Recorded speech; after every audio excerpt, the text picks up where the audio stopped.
నువ్వు మా ఓట్లతో గెలిచినావు, మా మాట విను, ఈ నిర్ణయం మార్చుకో అని చెప్పిండ్రు. కానీ 9 నెలలకెళ్ళి ముఖ్యమంత్రికి టైం దొరకలేదు, ముఖ్యమంత్రికి సమయం దొరకలేదు. సొంత నియోజకవర్గంలో ఓటేసి గెలిపించిన అక్కడి ఆడబిడ్డలు, గిరిజన ఆడబిడ్డలను గాని, అక్కడ ఉన్న దళిత అన్నదమ్ములను గాని కలుసుకునే టైం ముఖ్యమంత్రికి లేదు.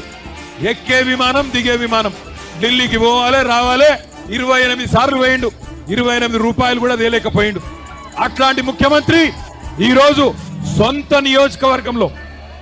నియోజకవర్గంలోనే ఈరోజు తిరుగుబాటును ఎదుర్కొంటా ఉన్నాడు. మొన్న జరిగింది అధికారులకు వ్యతిరేకంగా జరిగిన నిరసన ప్రదర్శన కాదు, అధికారులు పోతే నిరసన వ్యక్తం చేసిండ్రు. అదే రేవంత్ రెడ్డి పోతే ఉరికిచ్చి కొట్టేటోళ్ళు మొన్న మా గిరిజన అన్నదమ్ములు. ఇది వాస్తవం. నువ్వు మా ఓట్లతో గెలిచినావు, మా మాట విను, ఈ నిర్ణయం మార్చుకో అని చెప్పిండ్రు.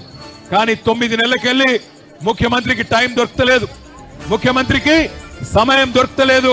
సొంత నియోజకవర్గంలో ఓటేసి గెలిపించిన అక్కడి ఆడబిడ్డలు, గిరిజన ఆడబిడ్డలను గాని, అక్కడ ఉన్న దళిత అన్నదమ్ములను గాని కలుసుకునే టైం ముఖ్యమంత్రికి లేదు. ఎక్కే విమానం, దిగే విమానం, ఢిల్లీకి పోవాలి రావాలి 28 సార్లు వేయండు, 28 రూపాయలు కూడా తేలేకపోయిండు. అట్లాంటి ముఖ్యమంత్రి ఈరోజు సొంత నియోజకవర్గంలోనే ఈరోజు తిరుగుబాటును ఎదుర్కొంటా ఉన్నాడు. మొన్న జరిగింది అధికారులకు వ్యతిరేకంగా జరిగిన నిరసన ప్రదర్శన కాదు, అధికారులు పోతే నిరసన వ్యక్తం చేసిండ్రు.